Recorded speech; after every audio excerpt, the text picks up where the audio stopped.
Hi there. Welcome to Business Leadership Podcast. In this podcast, I interview successful business leaders and industry experts to help you grow your business. I truly believe that sometimes a single insight can completely change your business directions and allow you to achieve your business goals. In this episode, I interview Leni Rivera. Leni is a workplace experience specialist. She's a keynote speaker and author of Workplace Experience. She has been featured in all major TV channels, in the news articles for Forbes and other publications, in multiple podcasts and radio shows across the US. If you are in any leadership position, you don't want to miss this episode.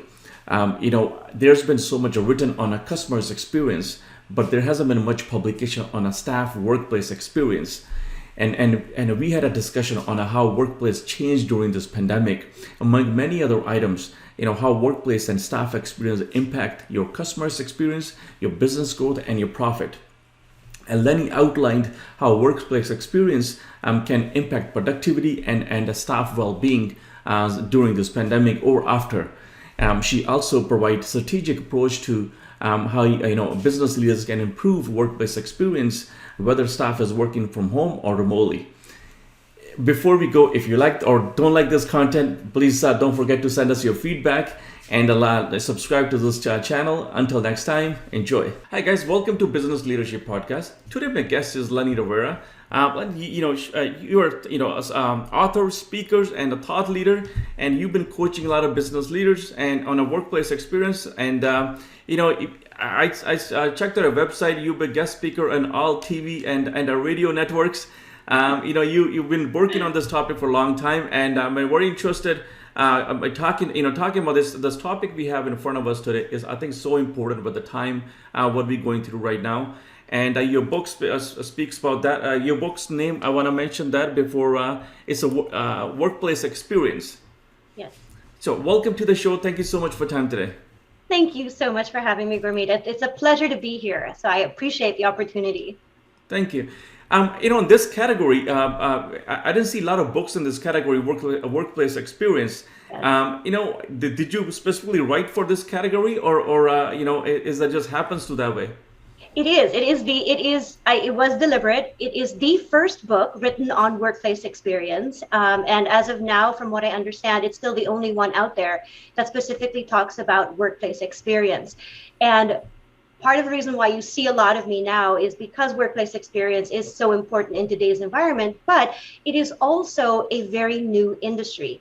When you think about industries like HR, even IT, which is fairly newer than HR, these are industries that have been in existence in organizations since the start of time, since there's been payroll and technology.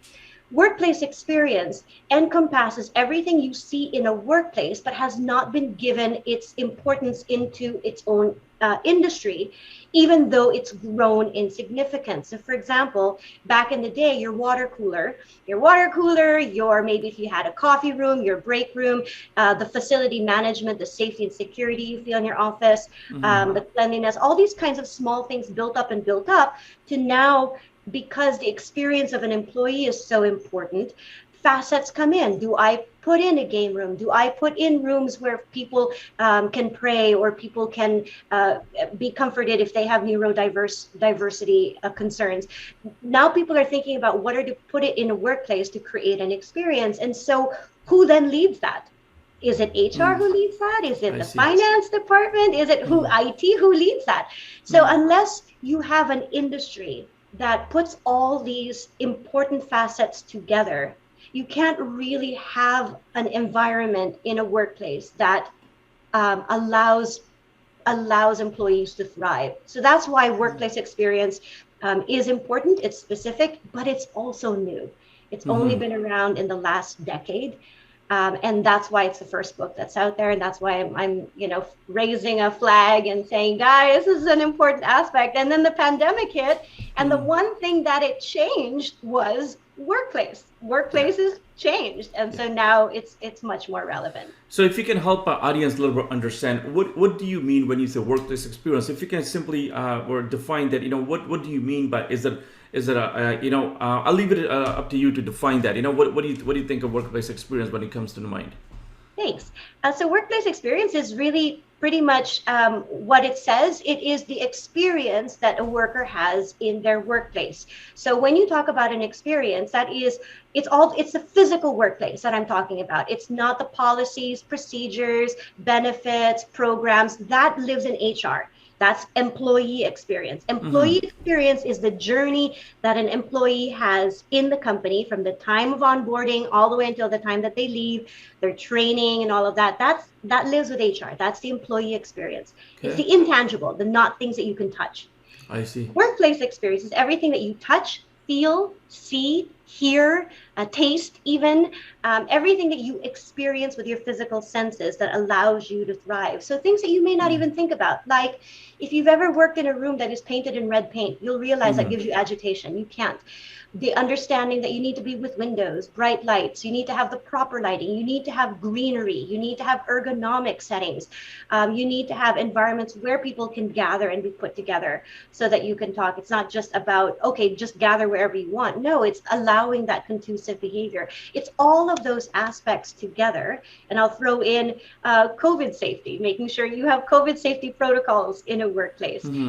That's what a workplace experience is in an office. Now, obviously, wherever you work is a part of your experience. So if you're working from home, what does that look like, and how does that support your ability to thrive? Okay, so let's talk about workplace. Experience, is it different than a culture itself, or they're both tied together, like culture and experience? That's a very good question. The way that ideally a corporate culture is built by a company deliberately. I mean, that's rare that happens, but culture exists in an organization. And if companies that do it deliberately and give a deliberate intent towards their corporate culture, they have strategies in place for that. Workplace experience, a workplace experience forms one of a three-legged stool that holds up this corporate culture. It is the workplace. It is employee experience, which is HR, your policies, procedures, how it looks like and how it exists in your work environment, as well as technologies. The third stool is technology. The third leg is technology. So if, for example, if a company advocates for inclusivity and diversity, but your environment creates divides, like, for example, maybe your corporate leaders have beautiful offices, and then the rest of the workers, bad lighting, or they're just in cubicles, very basic. This creates a divide. This is not what an inclusive environment is. So you can say your culture is inclusive, but your workplace will tell employees whether it really is. So is that the same concept as a customer experience? That is something customers experience, either they come into your workplace or they're not coming to your workplace. How's that different than a customer experience when we talk about workplace experience? That's a very good question. And it's especially, I think, visible in work environments where the customer is a part of it. So things like retail, things like hospitality, things like restaurants, right? Where your customer is very much a part of the work environment. When we talk about, or even let's just say even a corporate setting where clients come in. When we create a workplace experience, we take into consideration the different stakeholders that are involved. So obviously the employees are the biggest stakeholder of that, as well as the teams involved, the vision of the company, as well as if they do have customers coming into the office in a work environment, because that's your branding. Is your corporate office. Not all offices have that. Not all offices are concerned with that. But branding is certainly a part of it too. So we work with marketing teams as well. But in locations where the floor is where the people are working, is where customers come, normally the focus on that is by marketing and the teams on making sure that environment looks according to the brand. When I talk about workplace experience for employees in that kind of environment, it's what does their break room look like? What do their bathrooms look like? Where do they keep their things safe? How do they keep their things safe? If people are also going to school at the same time, do they have a space to do their studies during the break room? How far away is lunch, access to lunch, things like that. So I talk about their work environment within that environment.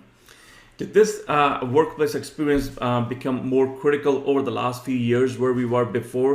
That were companies providing to recruit, better talent for the companies? Yes. Well, more important, I think it's always been important, but it has become more apparent in the Mm-hmm. last 2 years. Um, I'll put it this way. There was a poll that was taken, a Gallup poll that was taken that before the pandemic that Okay. showed that 70% of employees were disengaged and unhappy. Now, this is in America, Okay. disengaged and unhappy. Okay. So people were not happy in their work environment. Workplace experience can change that. It can change the way people are productive and engaged in the environment. Now, Mm-hmm. because people didn't understand what workplace experience was, even though I wrote the book before the pandemic, it was harder to sell it. It was harder to sell the importance of a workplace. Mm-hmm. Pandemic hit. When the pandemic hit, people were forced to work from home. And in America, early last year, when companies started to say, okay, you're all going to start coming back to the office, the Great Resignation in America began very shortly after that. And 4 million people have consistently continued to leave their companies and quit their jobs since April of last year, again in America. Wow. Mm. And it's consistent. And so people are unhappy, and they name that their unhappiness is due to the fact that they don't feel valued by their companies, by their Mm-hmm. organizations in various ways. The thing about a workplace experience is it shows you physically, it physically gives you it's a blatant in your face, the company either does value you or not. Mm-hmm. I'll give you an example, and Yeah. since we're in the place of retail and that kind of environment, one of the biggest area that people have been quitting their jobs are in the deskless workforce. These are industries that don't have desks: retail, restaurants, hospitality, transportation. Mm-hmm. When the mask mandate started to come out and vaccine requirements, I'm not pushing it. I don't mean to make this political in any way, Mm-hmm. but just to point through an example, the focus has always been traditionally in these areas on the customer, right, and Okay. the customer experience. Well, what about the employees? When employees know that your company doesn't have your back and doesn't really care about your safety. I mean, these Mm-hmm. workers in, say, a restaurant are the ones who are in front of the customers every single day Yeah. for the Mm-hmm. entire workday, and they bring home all of that to their families. Yeah. So if a company doesn't care about their well-being and their safety by investing in these protocols or ensuring they're in place, then that tells me directly 100% company doesn't care about me. I don't Mm-hmm. feel valued. Mm-hmm. That's what I mean. It's in Well, those things. yeah. Well, the customer experience you're trying to provide to your client is directly related to the staff experience, that how people feel about Yeah. your company, right? So Yes. if they're not happy about it, what kind of customer experience they're gonna provide to your client? Yes. Yes. Thank you for making that tie. And that is absolutely right. And that is why, and I say it in my books, I have Mm. statistics and studies that show that there is a direct link between customer Yeah. happiness and business growth. It's a Mm. direct link. It's a direct link. Mm-hmm. And that's why you want to focus on customer happiness, because always it's better than companies that don't. And to your point, that customer happiness comes from your staff happiness, right? If your staff is not happy, how they gonna portray that on our customers? How they gonna take care of your customers? Yes, that's exactly right. That's Very exactly. interesting. So what changed? Let's talk about COVID. I was speaking to somebody. A lot of companies are planning to come back to office. I was talking to a business leader, and he was saying that that biggest people find it's very stressful to come back to office. Some are eager to come back. Some are finding it's changing their lives. The way they've been running their lives for last couple of years is gonna introduce new change to that, and the stress is already there. It's gonna add more stress to the daily routines. So let's talk about first what changed in a workplace environment, because at home we don't have a boundaries. We don't have a separate room for everything. It's just one room we sit in. We do all the work all day there, and so there's no separation of the workplace environment that we talking about. So how does that impact people's well-being? I love that you asked that question, Gurmeet, Okay. especially because that it's universal. I've talked to CEOs and leaders from countries in different continents, and Mm-hmm. the question is the same. It's that okay, and the one thing I think that everyone needs to understand, especially leaders, but everybody in general, if is that this change in work environment from being in an office to now working from anywhere, that change calls for a change in mindset over how you work. It starts with the where, right? That's what the pandemic shook up. The pandemic shook up the where you work, and that in itself is significant because ever since the industrial revolution, which is like 100 and so years ago, Yeah. companies have always been what's called centralized. The structure is centralized. So employees are centralized in an office. That hasn't changed all the way up until 2020. It hadn't changed. So yes, people were working remote, but they were outliers. They were still seen as the outsiders. The focus was on the company office. Okay. So that defined everything. It defined our policies. It defined how we work. It defined our meetings, how we meet, how we communicate with each other, what our culture is going to look like, what kind of policies we're going to do. It defined everything. And then the pandemic happened, and now it's decentralized. So employees are no longer centralized into an office. They are decentralized and working from anywhere. That's the first thing that happened. That's what changed, is the place. So, okay, people were depending on technology. And the really interesting and wonderful thing is, whoa, we've had this technology all this time to make this easy. I mean, it's seamless. It's okay. It's okay. We can actually exist and thrive in this environment because technology is enabling that. That's the first thing that people are starting to shift into, is this new change in virtual. But now that this new decentralized office structure is different, everything will be different. How you meet is not the same because you're not coming in the same meeting room. How you brainstorm, how you work, how you define work, how you measure productivity, how you measure success will all be different now because of this. So everything has changed. Everything is brand new and opened up. And so all these questions that you've asked, that I've also been hearing from other people, from leaders, from employees, is because the thought is, how do I make what I experienced pre-pandemic, how do I make that fit into this new environment? And my answer to that is, you can't. It Totally won't. different. This has to change.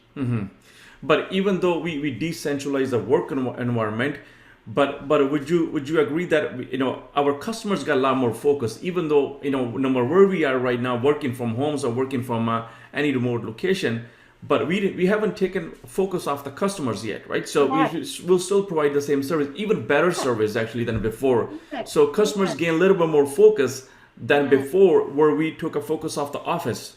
Yes, that's exactly right. Because now, when the interesting thing about working and about being part of a work and being and doing work is, you bring, as a worker, as an employee, regardless of whether you're a leader or rank and file or the security guard, you bring your entire self to the office. You bring your cultural background, your ethnicity, your who you are, your gender, whatever it is, preference. You bring all of that to the table, and that brings to the office a completely new, fresh perspective that nobody else has. If you allow me to feel that I can do that, if you allow me to be who I am completely, I can bring that to the table. But that only happens if you see me as a whole person and not as a number, not as just a number that you're going to measure my success. But if you value me, and that means that giving me time, acknowledging that, you know what, I do need time to pray 5 times a day, or I do need time to be with my family. I moved away so that I could be closer to my parents who are sick and elderly. I need time to take care of them. I need time to take care of my kids. I've found that those are my priorities. I'm going back to school. When I see that the company values that and gives me new opportunities to be able to exist in that existence, I will bring my whole self to my work. And that has an impact on business, on the company, on business, and on the customer. That might be the reason why we're seeing that productivity went higher in a COVID time. A lot of business leaders would agree that Productivity, what they had before COVID, yeah, it's a different way of measuring it, but productivity actually went higher in a COVID because people were able to work whenever they wanted to work. They were getting more things done than before. Yes, yes. And I think what you're finding, though, is one of the biggest challenges that employees have had now to learn to overcome is where do they make those boundaries? When do Yeah. they cut off? When do they cut off? And these are things. Oprah is one of my favorite people to listen to. She says you teach people how to treat you. And that's true in any environment. And so if, for example, as long as I have that conversation with my manager and I say, look, these are my boundaries. I can't work after 6 o'clock. After 6 o'clock, I have to clock off. Know that if you send me an email, I can't answer it. If it's urgent, you text me. I will not work on weekends. You create those boundaries and you stick to them. At 6 o'clock, I'm done. And if your boss emails you at 6:15, don't answer. Teach people how to react to your boundaries, but make sure that your boundaries are clear with your manager and that that's okay. Yeah, I know. I was talking to a CEO of the company yesterday, and that's where the topic we were talking about. And he said that one of the reasons he has a very stressful environment at home is that simply he doesn't have boundaries. He's working whenever he can, and there's no set of hours. And so he can't tell the difference between is it a Monday or is it a Sunday or is it a Saturday, because the same routine every single day he's doing, Yes. right? And he's been putting more time into work because it's just next to his bedroom. So he's just living through the whole same environment all day. So he can't tell the difference between the days. He just, it's the same kind of routine.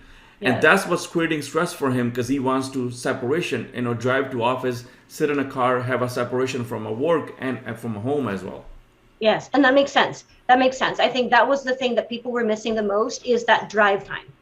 I think that's why people in America anyway, that's why people became dependent on things like alcohol or things because there was no change. There was no shift. There was nothing that, it was a seamless thing. And yes, that is a concern. And that is something that is new. Again, when you're used to something that has been in existence for a long time, it's hard to make that shift. But if you think about, because this touches on the generational gaps as well and how it may be easier for the newer generations to adapt to this change than the older generations. Older generations have been a part of this environment and this centralized structure for ever since they've been in companies. Yeah. So to make the changes, it's the routine has been a part of their lives, of their daily lives. Not only the routine, it's the structure of things. Today I work in a cubicle. My manager works in an office. I keep working hard. I have a corner office. This is great. And all of a sudden that's changed. Everything that I valued or that I thought was a part of my personal value has changed. Everything has changed. Whereas the generations that come in, and if you think back about how you used to do this when you were in school, schools are set up in a work from anywhere environment. If you've gone to colleges and things like that, you go to school, you take your lesson, you have assignments that you need to deliver. Where you do it doesn't matter. How you do it doesn't matter. What you're doing in between doesn't matter. Where you're going to cram or you studying it doesn't matter. You can work in the library. You can work in your dorm room. You can work in a study group. You can choose wherever you want to work and do it. The point is you deliver it. The point is when you get to the classroom, you're ready. That's the point. And that's what you're going to be graded on. And then you come to the corporate office and it's changed. That change is what people got used to, not this. So that's why this transition into this new environment is going to be easier for people coming in, the newer generations, because it's not so different from their normal existence, especially for people who are doing online learning. I'm taking my master's degree right now, for example, and it's a completely online program. I don't have to go into class and it's working. These are the transitions that people are going to go through. So with your specific question about how do I create those boundaries when I used to drive to work, think about how do you create boundaries in all of your daily lives? When you need your me time, when you need to go play golf, when you need to, spend time doing yoga, if you need to, spend time with your kids, how do you create those boundaries for yourself? That's the same thing you're going to need to incorporate in your work life because your work life is now going to be a part of your entire life. Yeah, the structure. You got to structure your day the way you want to live and have some discipline around it so you can follow that. Wow. Interesting. Yeah, it looks like the client employee expectations change quite a bit from the employer during this time, right? So So the employers who trying to bring back employees, it's not for productivity, and a lot of them agree that it's not for productivity. What are the reason you seeing that but people want to bring employees back? Is it for culture? Is it for team building, or is it a productivity can be the one of the reason, because productivity, there's so many reports that even higher in a COVID. Yes, that's correct. That's correct. Um, in I think it's different for everybody. I have to go ahead and say that. So I don't want to say that my answer is a sweeping generalization for everybody. But from everything that I've learned, researched, spoken with leaders in my own right, and spoken with colleagues who've also spoken to leaders, there is that the desire to change is very difficult, especially if you've been so involved in one way of doing things all your career. Yeah. So it is very difficult to change. Embracing change is where the difficulty is. A lot of that involves other things like control, the loss of control. I mean, when you think about, for a lot of people, their status in their organization, in their company, whether they're a leader or a manager, or even the fact that they have a job, they may be the first one in their families that ever gone to college and has a job, whatever it is your status is in a company, many people use that as part of how they define their self-worth. I'm a manager in, I'm a leader in, I have control over, I do this. And that is that bubble of who you are exists in an ecosystem. So if, for example, you walk in, if you're a leader and you walk in, you're a CEO or a VP and you walk in, everybody around you knows who you are. Oh, hello, sir. Oh, hello, ma'am. Oh, nice to see you. Oh, yes. Oh, yes. Okay. You're used to that kind of behavior. Even if you're a manager, even if you're used to that behavior of, oh, hi, yes. Oh, yes, sir. Oh, yes, sir. You're used to that reverence, because that's where your self-value comes in. When that goes away, and you are now reduced to a square that is the same size and shape as everyone else in your Zoom meeting, that can do something to you psychologically. Again, I'm not saying this is a full sweep. It's what I've observed in the people that I've spoken to. Now, that doesn't mean that change cannot happen. I think the thing about there are two important things to know about this new environment. When I talk about new environment, it's a work from anywhere environment. Right now, it's work from home or work in the office, right? Because we still have, Omicron is on its way out. The pandemic is kind of still around the corner, but people are either working from home or they're working in the office. Eventually, people will go back to working in trains, in airports, in hotel rooms, and everywhere else. So it's a work from anywhere environment. There are two important things to know about it, whether you accept it or not. There are two important things to know. There are two truths. The first is that it's inevitable and it's necessary. That's the first truth. Regardless of anything, it's not only inevitable, it's necessary.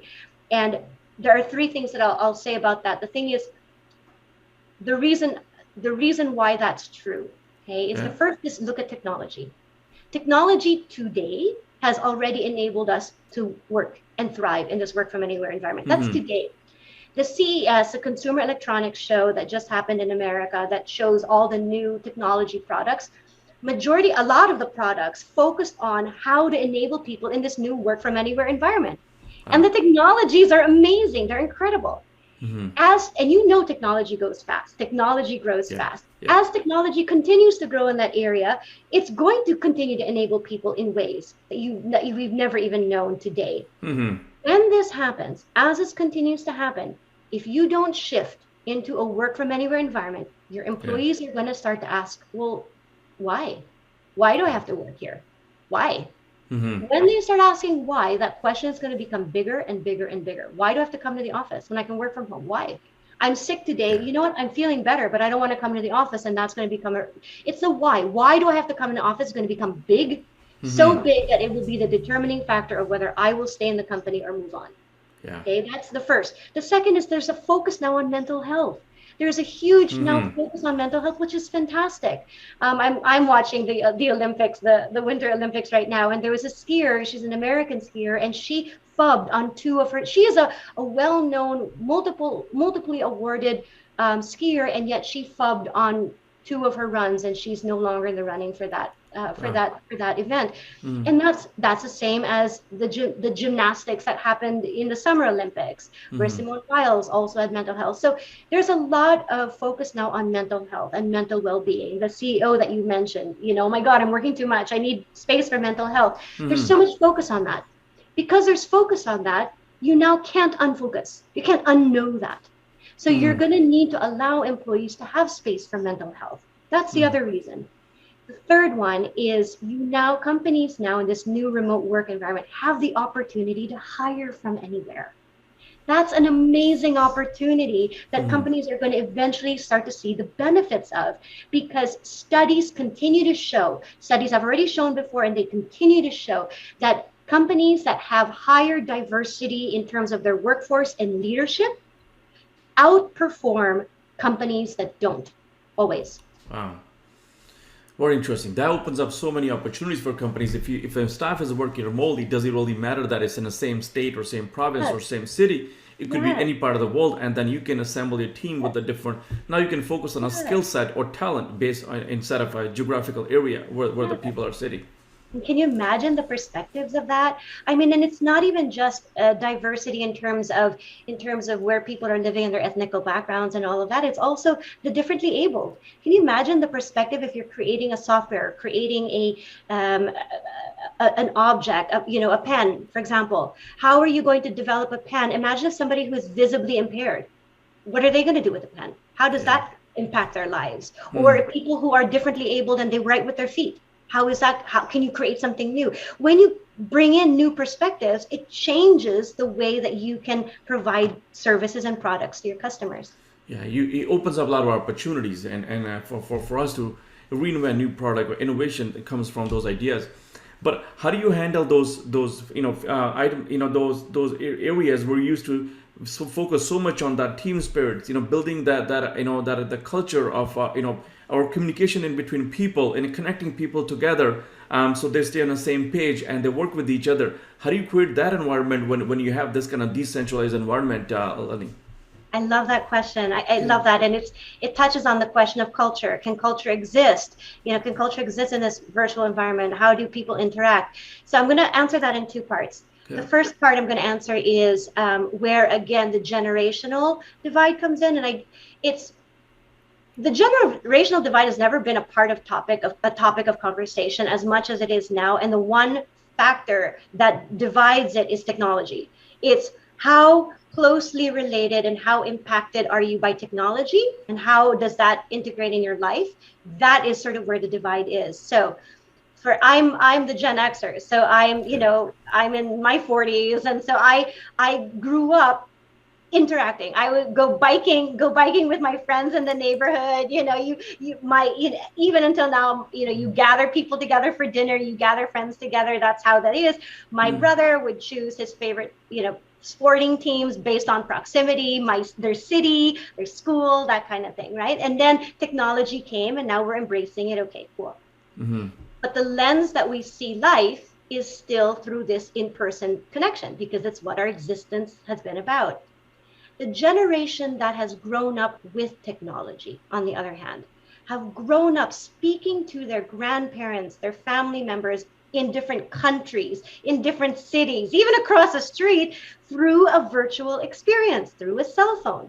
They grew up knowing that. Yeah. They understand life through that way. If anybody sees a 2-year-old and an iPad, you already know, okay, it's already a different existence, right? Yeah. And so even that generation, that Gen Z generation, I always like to talk about the biggest influencers right now are part of the Gen Z generation. And these influencers are people who are pushing things like gender equality, things like equity and equality and inclusivity and belonging. They're pushing these things, environmental issues. They acquire a following.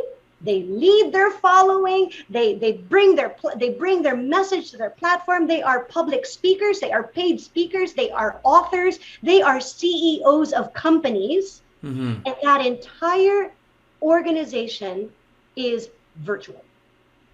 Wow. Mm-hmm. So it can happen. It's just not what we're used to.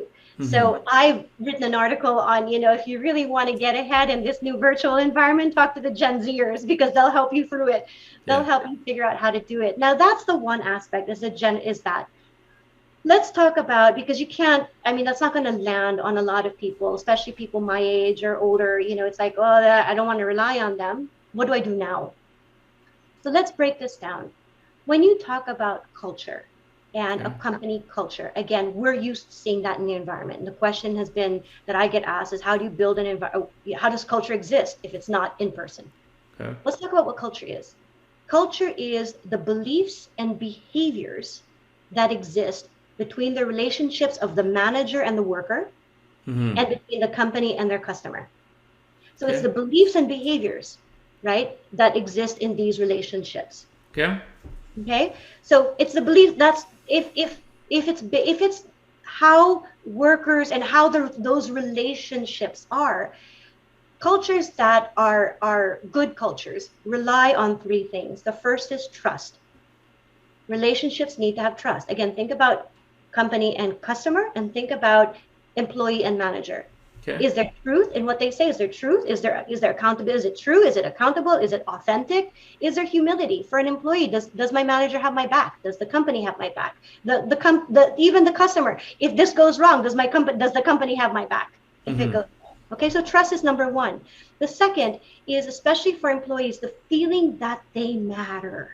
And even customers have this, the feeling that they matter, the feeling that they are an important part of something bigger than themselves. That is important. They're aligning their personal values with the company and what the company wants to do and deliver. It's the same thing with customers. Customers will tend to buy products and services when it matches their own personal beliefs. Okay? The third thing is that the company cares about me. See. Okay. The company cares about me.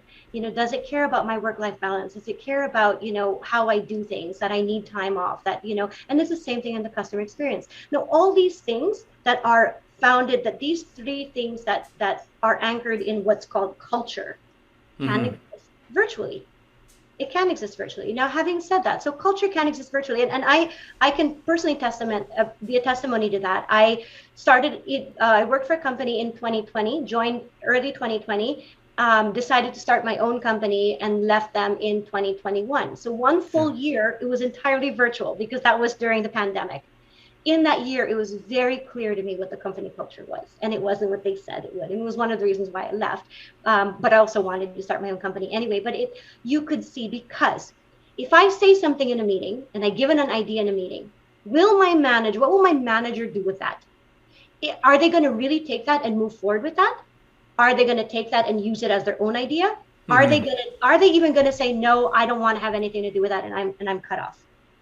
What my manager does tells me what the company embraces and the behavior. Does that make sense? So culture can exist virtually. Now, that doesn't mean that, and I want to emphasize this, that companies shouldn't create places for people to meet together. You should. This entire virtual environment doesn't mean 100% virtual, never see each other, because we're still people. Yeah. We're still people. We gain connections, right? And so you need to build that camaraderie that you said. That's so important. So yes, you should still invest in in-person team building, in-person events, community service, perhaps programs that bring people together.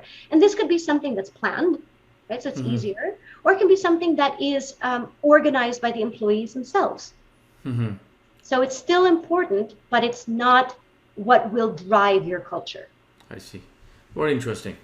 So how do business leaders deal with this workplace environment, Leni?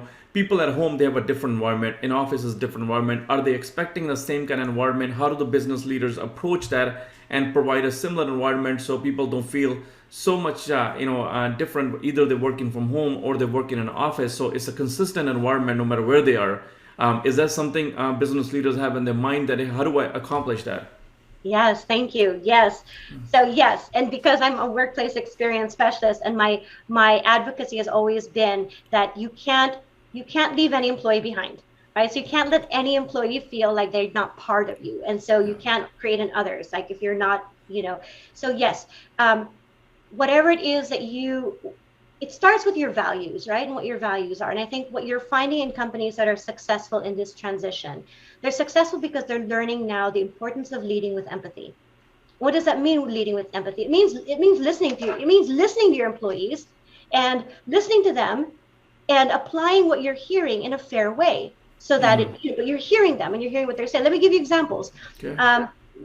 In America, you have these big tech companies. So Zoom, for example, gave all 6,000 plus employees the full autonomy of where and when to work. You can decide. Okay. Bolt is another software company, has now integrated a 4-day weekday to allow people to work, have work-life balance. Slack, for example, Slack, another software company, has redesigned their corporate office to become a hub for gathering. That's all it is now. It's a hub for gathering. Amazon and Salesforce, which are big tech giants, have now enabled their teams. Teams will decide where and when people will work based on their team projects and team deliverables. So every company is different. And what every company is different. So don't copy paste, because it's going to be different. Because the thing is, you listen to what your employees need. What do they need? What do the teams need? How can they work? And it is then allowing that, listening to them and responding fairly, so that it's a fair approach to everybody. Mm-hmm. Now, what that means then is, if you're listening with empathy and people are going to be working from home, you can't have a workplace experience at home that does not sustainably enable their productivity. Yeah. So yes, you have to make sure that they have the right workstation, they have ergonomic chairs, they have the right lighting. Bring in your corporate interior designers, bring in your ergonomists, let them have one-on-one meetings with each of your employees, so that they can help each employee determine where in their homes. Like, for example, do you know if you're facing a window, if you have a window in your office, should you put your screen in front of the window or behind the window? Mm-hmm. Or, so facing this way or should you? Like, how does that work out? Do you know things like, if it's brighter on the outside than it is on your screen, that's the number one cause of eye fatigue? These are things you wouldn't know, but there are experts who do know, and it will affect the productivity of your employees. If your employees are still working on the sofa or working on the dining room table, get with the program, because very soon their backs are going to give way. They're going to call in sick. They're going to need help. They're going to need chiropractic. They're going to need anything, because their backs are going to give way. So to enable people to be sustainably productive, yes, give them what they need to be productive in their home. And that's different for everybody. So, So on the same, in Canada, mental health is one of the biggest challenges, our healthcare workers are dealing with. And, people at home, they have a much comfortable environment, or they have a lot more privacy, and they have everything they need. They have set up for their own comfort for the last 2 years, however they want to work, and some of the workplace may not be able to provide all that stuff. They may not be able to make it that comfortable for them. So is that going to create a business? Is that expectation going to create a challenge for business leaders? Hey, listen, you got to mirror whatever they had at home. Make sure that they are comfortable in office as well, whatever they were doing it for the last 2 years at home. Okay, so my easy answer for that is no. You don't have to mirror it. In fact, you shouldn't. Think about it as if you were a real estate person or somebody who manages a real estate portfolio. You have a customer, right? And you have all these different places that they can exist in. You cannot give the same thing in all places, otherwise, right? Exactly. So you need to give them something that they don't have, because why will they want to come in the office in the first place? Yeah. If they have everything that they need at home, you can't possibly replicate that in an office, right? But so it's, again, listening to your employees. What do you do at home? What are the things that you have at home? How do you work at home? And what is it that's lacking? What is it that's missing? And then you put that into your corporate offices. Starbucks did this well when they called themselves the third place. It's a place between office and home. So people now go there. It's a comfort area. They created a third place. Corporate offices are now going to rebrand and recreate what they are. What are you to your employees? Are you like with Slack, that has turned their corporate office into a hub for gathering, and that's all it is? Are you that? Or are you going to be a place where you have to understand too that a lot of people, when we talk about people who can work from home, that's a very small percentage really of the workforce. Yeah. 80% of the global workforce are in what's called the deskless workforce. So that's in retail and even retail, hospitality, R&D, manufacturing. All of these industries, you really don't have a choice. You have to be in the office or in the on-site to be able to do your job.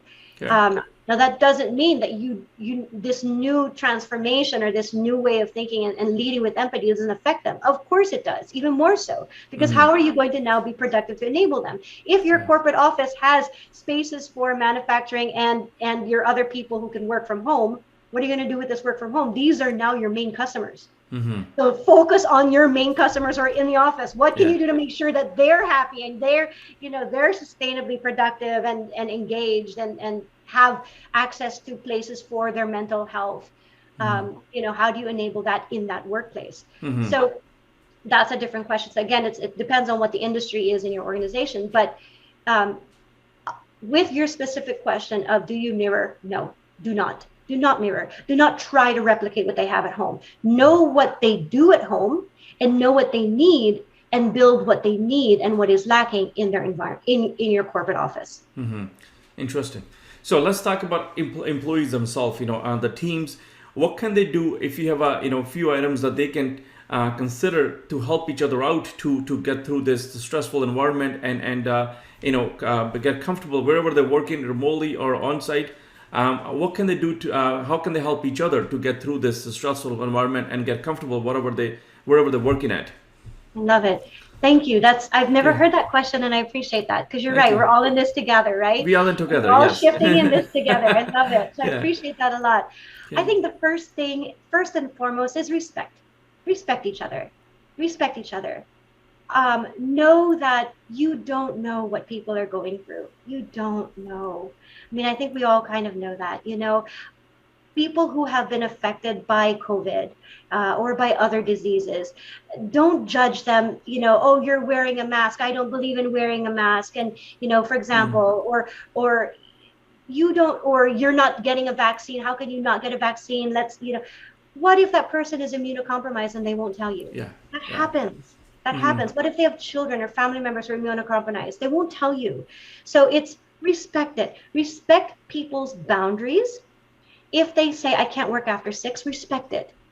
Respect that and really open the conversation and open that idea. Especially now where workforces are more diverse than ever because companies are hiring from everywhere. It gives employees the wonderful opportunity to learn about things that they don't know. What are the cultural differences? If, for example, you have somebody who is Muslim, and you won't know because just because you're wearing hijab doesn't mean that you're Muslim. If you don't wear hijab, it doesn't mean that you're not Muslim. So you don't know. But if you have conversations with people who are a different race, a different culture, a different religion, a different gender identity, whatever, now is the time to engage in those conversations and understand what their challenges are, what their difficulties are, and how you can help them. How you can champion them, how you can bring them further onto the table. Now is the time to support that. I think that will go a long way. Very interesting. Yeah, especially with the COVID, people have gone through so much on a personal level, and family members are not feeling well, or the financial challenges. There's so many challenges they've gone through. Just being there for each other and respecting. I think respect goes a long way. Trying to understand what's the other person gone through for the last couple of years. Yeah, a lot of people have lost their savings, their businesses. A lot of challenges. Yeah. How about business leaders? What can they do to help out their staff? To settle down or whatever they working on. How they can contribute in this and help people to moving forward. I love that, and it's. I think it's the stress and the pressure has fallen heavily on them, on business leaders, because it's like, oh my gosh, what do I do with this and where do I go with this? So I have three pieces of advice. Three pieces of advice for leaders in this new environment. The first is lead with empathy. It's a hard thing to identify and to get with programming. You think you're leading with empathy, but a lot of companies don't. Empathy means you're really listening. And you're creating actionable items based on what you heard. and not based on what you're only thinking and what your circle of people around you are thinking. It's what they are thinking. So instead of a top-down approach where you make all the shots and your circle of vice presidents call all the shots on how everybody's going to do something, you really need to listen to them and what do they need, because everybody's needs are going to be different. And if you have leading with empathy as your North Star, everything else will follow. Your strategies, your policies, your measures for productivity and success, your culture, everything will follow from that if you hold empathy as your North Star. The second piece of advice that I would give is be open to change. Now that's a hard question to ask, a hard thing to ask, right? It's tall order. But know that the hardest part with change, because part of my work is change management, the hardest part with change is not change itself. It's accepting that change is necessary. That's a tough one. It is, right? Because it changes your whole mindset. It changes your perspective on everything. If you accept that change is there and it's necessary, you're accepting that all these things that you understood about the way of life and who you are is all changed. Yeah. So that's why it's the hardest part. Once you get over that, though, and know that it's happening to everybody, you're not the only one, but it's necessary. And like I said, this change into this new environment is not only inevitable, it's necessary. It's going to happen. So be open to it. Once you are past the hurdle of understanding it's necessary, things will start to flow a little bit easier, because now you can make change and make changes according to what you hear from your employees. So again, it's from that empathy North Star. The third piece of advice is to know that you now have an opportunity in this new work environment. It's not all negatives. It's not all bad things. Look at the opportunities that this new environment is now giving you. It's giving you the opportunity to focus on mental health. It's giving you the opportunity to embrace people's different backgrounds and have a more diverse environment, a more diverse workforce. It's empowering people to be full, whole selves and be their whole selves. You now have this opportunity that you didn't have before. Was restricted before, and now you have that opportunity. So look at that and embrace that. Those are my 3 pieces of advice to leaders. Yeah, I think the change is probably the biggest one. Definitely, business leaders need to, one of the item I find by talking to a lot of business leaders is, they don't focus much on their own health. If you're not in a good position, how are you going to help out other people? Yes. So you got to focus on yourself. Whether it's wellness, whatever you got to do, exercise, whatever you have to do, you have to focus on yourself first. Yes. And if you're not in a good state, there's no, you can't help anybody else, right? So they need to take care of their health as well. So I'm hearing that from a lot of business leaders. But the change management is one of the biggest one. I find a lot of people struggle, especially business leaders. They're so used to managing people when everybody's in one room, and you try to communicate, it's much easier. When you try to communicate, everybody's decentralized over the technology, and some of them, they may have to polish their skill set a little bit to how to get engaged with people that way. Yeah, and I do want to touch on that too, because, I hear that a lot. So one of the most common questions is that it just changes the whole environment. When you're a manager, and you say things like, I love it when my team is around me because I can just ask them questions. They're right there. You're not thinking about what your interruption is doing to them. Yeah. They may never have liked that, but they would never tell you. Yeah. I know that because when I've had a boss, I never sat around my boss. I would always try to find a spot where I wasn't, because I'm working, and then he would come and interrupt me. And then I would have to stop what I'm doing, think about the question, give an answer that is, and then maybe take some action items after that. And he's happy because he's done, he's delegated, but I'm not. My world is now my list of priorities has now grown, right? So don't think that was a productive way of doing things, or that is the best way of doing things, okay? One of the biggest question that I get from leaders that I think is important to bring up, because it may be a challenge that the people, your leaders and who are listening today may have. The biggest question is, how do I know that my workers are coming to work and doing their jobs every day? Now that in this remote environment, how do I know, right? How do I measure that? How do I measure their productivity? How do I measure, what is my return on investment when I hired them, right? How do I measure that? That has changed, right? Because obviously people are not clocking in, clocking out anymore. Yeah. You don't see them. when I'm posed with that question, I always ask the question back. Well, why do you need to know? What is it that you need to know that what is it about your employee coming to work that drives value? What do you want to know? Is it because the thing is, our metrics of success in this new environment are now going to have to change because you can't see them, right? Yeah, yeah, So the measure of success and your metrics for success and for productivity are going to have to change. Instead of measuring productivity through time spent at work, yeah, right? How many hours or how often you're in the office. I mean, how many people have come into the office and they're going to stay in the office until the boss leaves so that the boss thinks that they're still there, yeah, right? That's all going to change. So instead of measuring productivity through time spent working and where they're working, measure their productivity on their delivered results. yeah, That's where the focus should be. So change your metrics to measure deliverables, the quantity, the quality, the timeliness, but measure it based on the deliverables rather than worrying about where they're working, are they working every day, where are they working from, how much time are they spent on there? Because the truth is, why do you want to know why your employees are working? yeah, You want to know because you want to be able to have the maximum results yeah, of that, right? You want to have their maximum results. So measure that. yeah. You don't Measure need their a results. you don't need a body in a chair anymore, right? So That's I think right. my industries is blessed with this. We are a little bit ahead of the game in this because even before COVID, a lot of technology or tech companies I know, they've been measuring deliverables, or they were measuring the task, or they were measuring Right. the work completed, not the time. We haven't been measuring the time. I think in my industry, I know my company for sure, for a long time. So we were a little bit pioneer even Wonderful. before COVID. We were measuring that. That is wonderful. I'm so happy to hear that. Yeah, no, I think a lot of tech companies are doing that.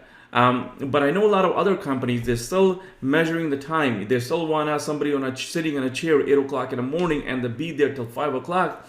And doesn't matter what they accomplish during that time frame. Yes, and I, it's true, and it's not just the company leaders. I hear it from managers, I hear it from team leaders, I hear it from, I hear it from so many people, and maybe it's more prevalent in America, and I'm sad to hear that, but I'm hopeful to know that other companies are, in other countries or other areas are past that, but it seems prevalent over here, even in tech companies. Wow. Yeah, Yeah, it's a mindset. Those times have passed. That where you could measure time, you need to measure performance on our yes, employees, and yes, it is a bigger challenge for businesses. Is they set up differently. Every departments are set up differently to measure time. They're not set up to measure department performance or employee performances or role performances or all those performances. They're not set up that way. They're set up for a time performance, and for them to change that, sometimes they have to change technology, and sometimes they have to change systems. Sometimes they have to change the way they do things, and that brings back to the same item we were talking about a little while ago. Change management yes. is a big undertaking that if I need to measure different things, I need to go through a lot of changes in order to get to the point. Yes, yes, yes, yes. And that's why it's hard. That's why it's not easy. Certainly not easy. The road is not easy. And I'll throw this right in there too, to go through the whole mess that is the existence is when leaders are now changing their concept and their thoughts about where we're going and how that's going to look like, what the corporate office is going to look like, how do you redefine productivity and all of that. Um, and do people work from home? How do we enable people for work from home? These are all the questions. But here's the one sort of caveat that's in all of that. Think of our work environment as a pendulum.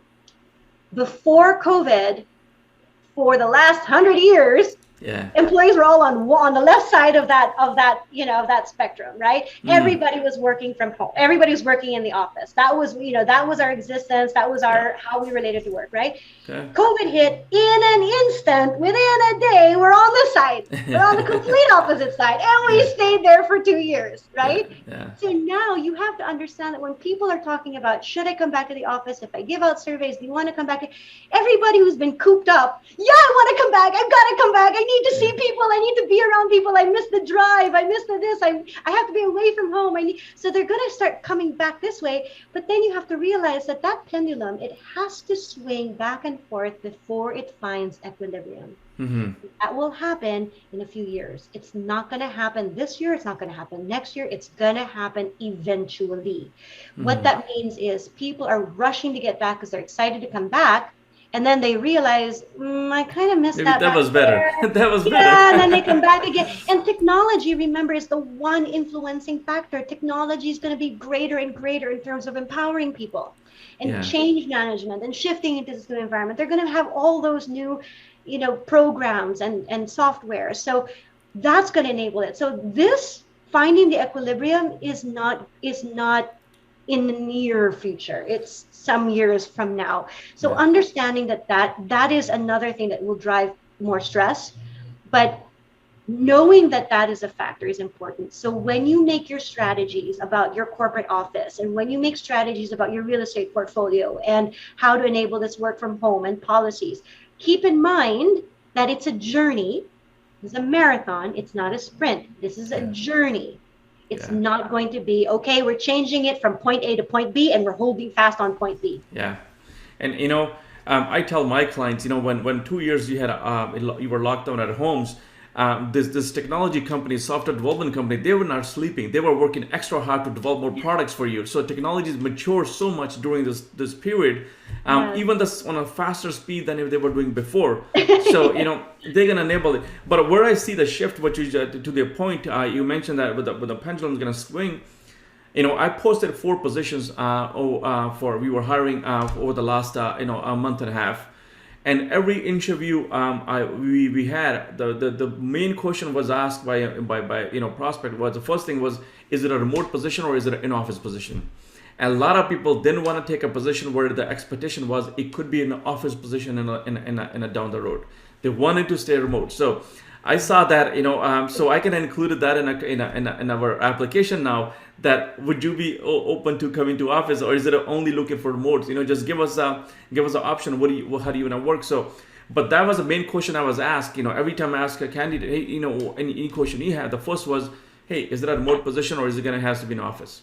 Yeah. Yep. That's right. They want to know. That's right. And even on a leadership position, you hire these people coming from school, the younger people, because I happen to hire a lot of young talent because that's the industry we're in. They are expecting that. It's not that they're saying it'd be nice to work from home. They're expecting that. This is how I want the workplace environment to be. Wow, isn't that amazing? And I think moving forward, Gurmeet, you're going to see that more and more across all companies and across more and more people. It's just that's the way it is, and I think it's certainly going to be prevalent with this new generation, these younger talent that you're talking about. But it's also going to be prevalent among people who are even my age, or people who are, because now that we've experienced what it is to be able to work from home and all the benefits of working from home and what that means to my mental stress, what that means to my family, what that means to my well-being, overall well-being, I can't unknow that. Yeah. I can't unknow it. Yeah. So if that's what my preference will be moving forward, doesn't matter what age I am, because I know it now, then moving forward, I'm going to look for that as well. I mean, that's the reality. Yeah. That's why I'm saying, and I will continue to say, there are 2 truths, right? There are 2 truths about this new work environment. The first is that it's not only inevitable, it's necessary. Yeah. It's a truth. The second truth that I didn't mention earlier is that it's not going to be easy. But I think that's a second truth, right? It's not going to be easy. Yeah. And for all the reasons that we have already discussed, I mean, that's not only an understatement. I think that is a statement of the obvious. Yeah. That it's not going to be easy. But I think it's a truth. And one more other item that changed during this COVID, a lot of people overlook sometimes, your customer expectation from you change. Yeah. They expect totally different. Even though from your employees they were, they'd expect, if you cannot deliver on those expectations by people bringing people in office, you're gonna fail on your customer service, because they're expecting something totally different. They're expecting the same kind of service what they got in a COVID, because people got a better service. A lot of companies I talked to, their customer service improved so much during this COVID because people were working from home. I don't know if they were happier, they were taking care of customers, whatever the reason was, customer service seems to be improved so much during this COVID. And people expecting that once, as you know, once customer expectation change, they don't those expectations don't go back ever.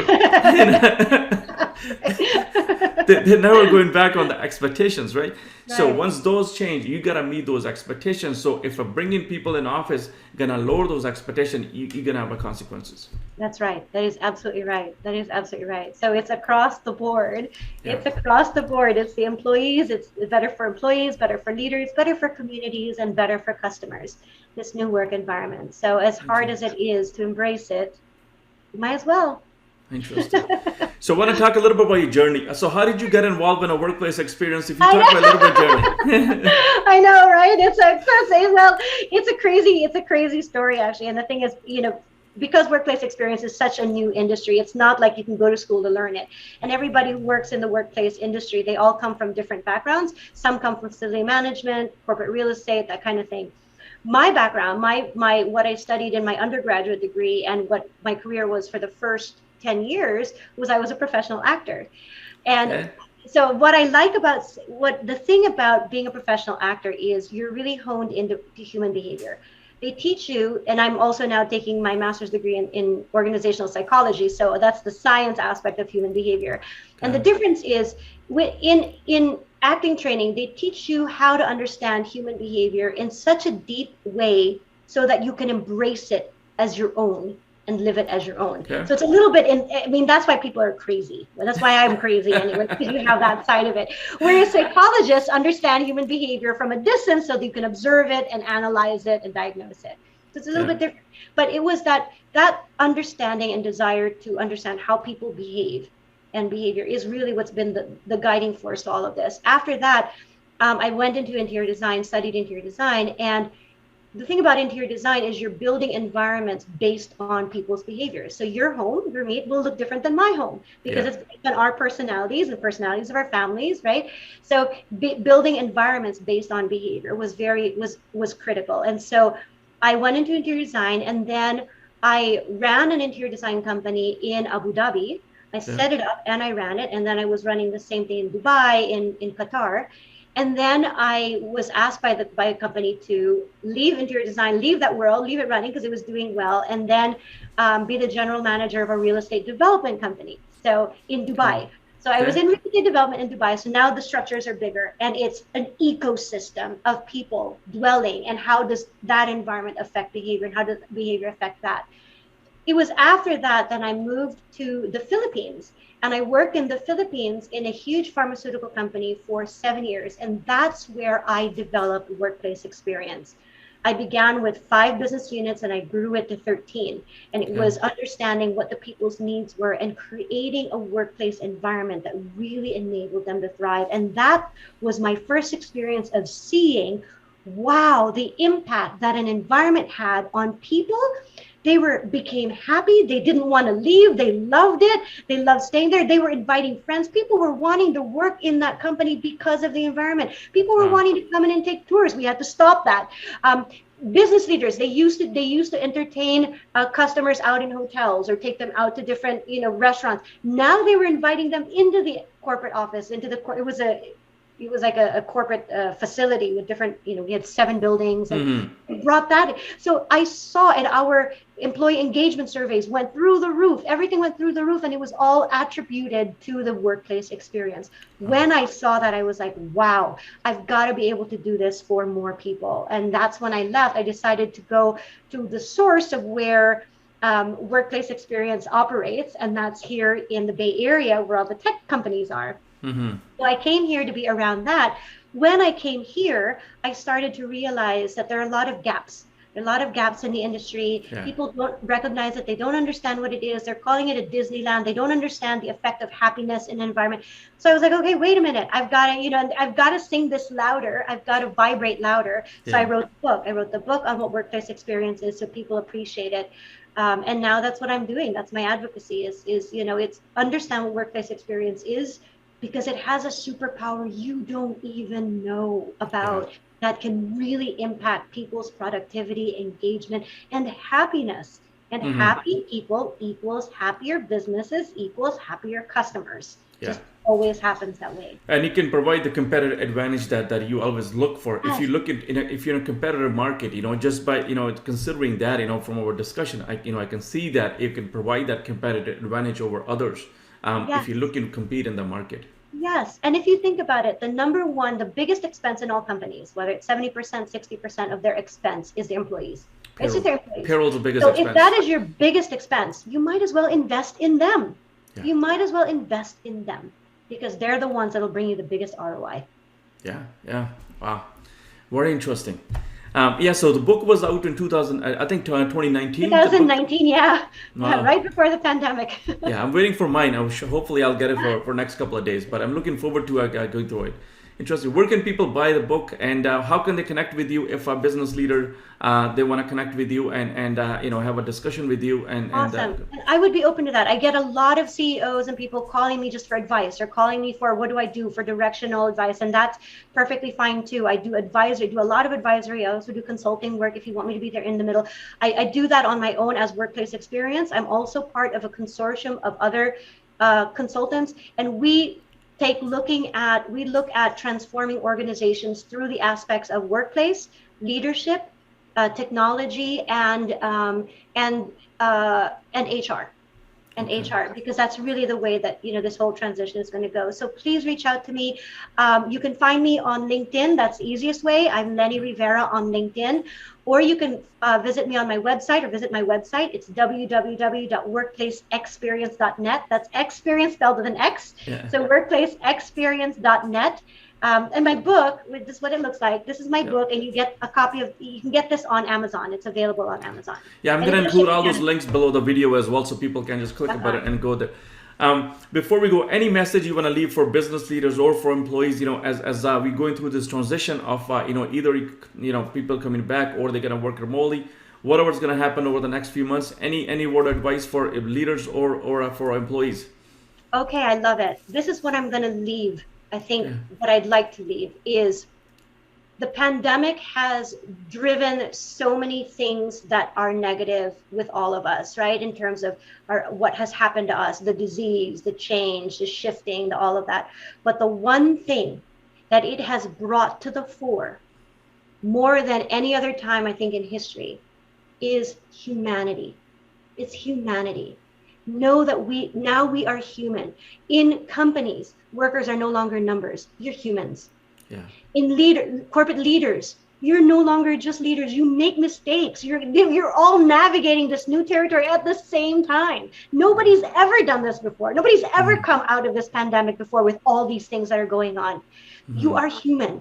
The humanity of it. The humanity of your worker, your colleague, your people around you, knowing that what they need is different, knowing that they need you more than ever now. We need each other more than ever now. Humanity is at the forefront of this.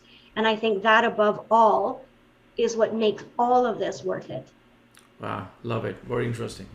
Yeah, I think, that's, seldom we don't think about it, these things, but this is so important that, especially that what we missed for the last 2 years, taking care of each other is most important. Yeah. Wow. Yeah. You brought that up, so I'm glad you did. Yeah. Well, business leaders who are watching, definitely I will recommend that, listen to this podcast a couple of times if you missed something. There was so much value that you provided in this discussion. And if they like what they're hearing, they should, reach out to you, have a conversation, have a discussion with you, and see where the discussion goes. But it looks like you can add so much value to any leadership team that who's trying to achieve something. Very interesting.